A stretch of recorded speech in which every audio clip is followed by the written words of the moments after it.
Sabi Explorer 250 G2. Wala po, GTR pa rin. So sasabihin ko lang mamaya yung mga honest issue na ito. Kung ano yung dapat palitan, kung ano yung dapat ayusin.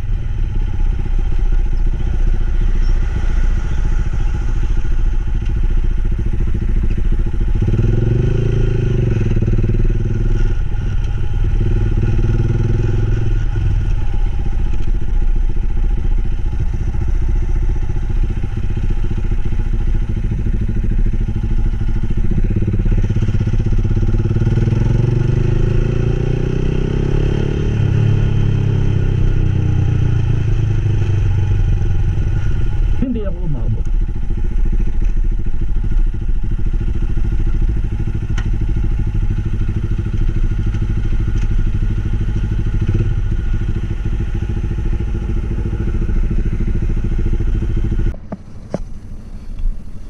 Ayan siya guys, yun yung overview niya. Napaka-simple lang pero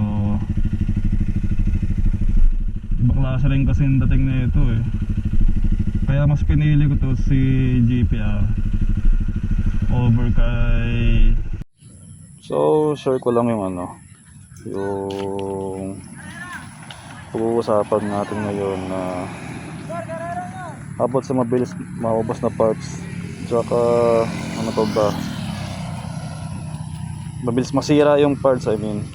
Kaya dapat unang-una yung mga bearings na ito, yung mga bearings niyan mabilis masira yung pag nalubak yun eh.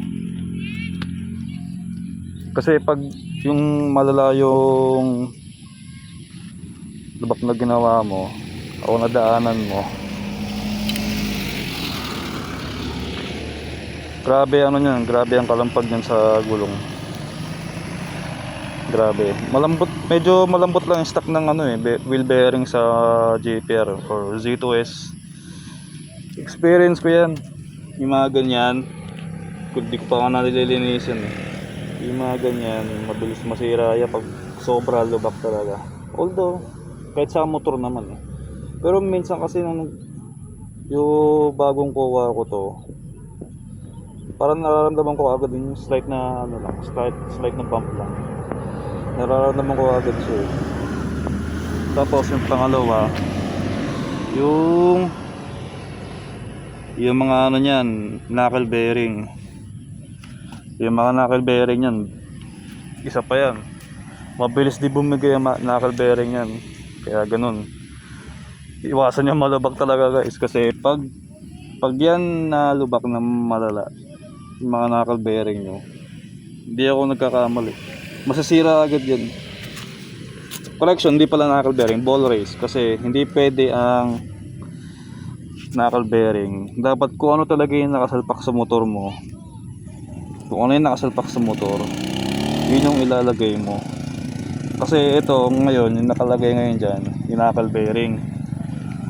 Tapos yung knuckle bearing na yun, yung knuckle bearing, konting lubak lang. Kahit kakapagawa mo lang eh.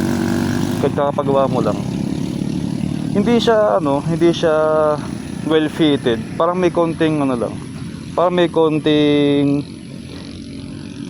umaalog dito sa ilalim. Yung mga dito, hindi siya nalalak masyado.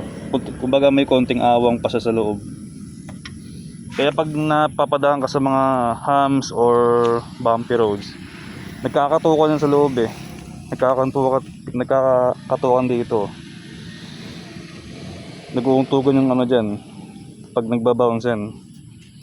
Yung parang sa mga bike, di ba? Pag napapadaan ka sa lubak eh, yung mga tunog bakal, tapos di maintindihan kahit maigpit naman. Sunod itong ito, unang-una tuloy. Sunod itong back fairing sa angkasan. Isa pa yan, ang bilis masira niyan guys. Ang kailangan dito, ang ginagawa ng iba, pinafiberan to hanggang dito. Sa loob, pinafiberan yan. Tapos, kung gusto mo naman wala itong lining sa to, alam ko, ang ginagawa nito parang tiyatakpan na rin Hindi ko alam kung paano na ginagawa basta mawawala itong lines na to. Kumbaga ano na siya, isang buo na siya. Isang buo na. Kasi pag nag-angkas ka, tumatama yung backleg sila dito. Pati ito, no? Ito nga tutuklapan na nga Hindi ko pa maano Ito talaga maingay. Ayun no. Ingay niyan guys. Pag nagme-minor ako, sobrang ingay niyan sa likod ko. Sheesh. Pogi mo talaga Minsan kasi mga ganyang motor hindi na kailangan pagandahin masyado Ano lang, konting mods. Ito, repaint lang. Linis. Ang hirap naman kasi maglinis ng nakaraan, laging maulan. Tapos yung pipe, sa susunod papalitan ko na rin yan. Ano lang yan guys, hiram lang yan yung pipe na yan. Gusto ko lang kasi na maingay Windscreen, yung windscreen pang CBR 600 ang nakalagay dyan. Kino-convert na lang yan. Bubutasan dito. Kung willing kayo, butasin yan. Kung willing naman kayo, kung willing lang. Tapos ganyan yung view niya, ganyan. Pag naka side view, ganyan. Pag naka front view, ganyan. Kapag front side, ganyan. Ganyan yung tsura. Sa view, ganyan. Ganyan yung tsura niya. Okay naman siya. Okay naman.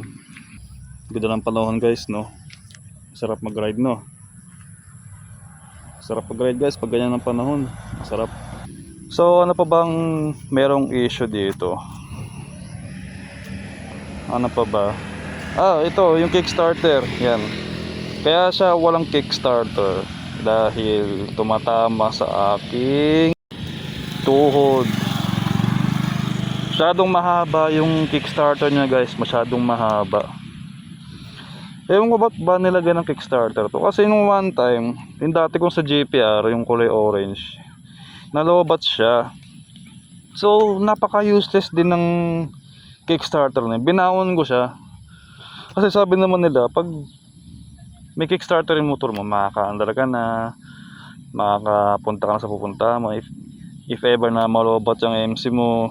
Pero nung dinala ko yung kickstarter ko, bumiyahe pa kami nun, nasa Quezon pa kami.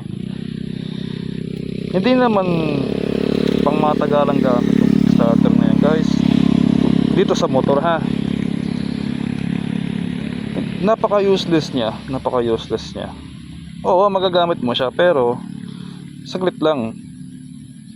Unlike sa mga naka-tricycle or the sidecar na motor, or let's say na mga underbone na may kickstarter talaga na carb type, yun pang matagalang gamit. Ito pag lobat ang MC mo, battery, wala, di mo siya magagamit. Lalong lalo na kung sira yung regulator mo, di mo siya magagamit guys. Kaya tinanggal ko na lang, mini-maintain ko na lang yung battery ko, tapos sinecheck ko na lang palagi kung okay ba yung regulator ko. Ganun, diba?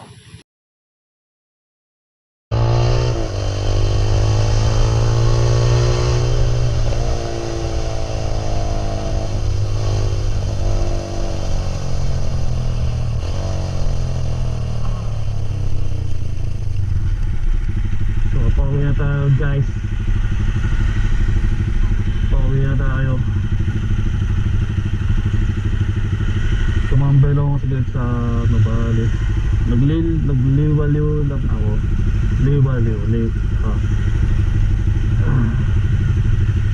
Minsan, mag-relax ka din pag racing.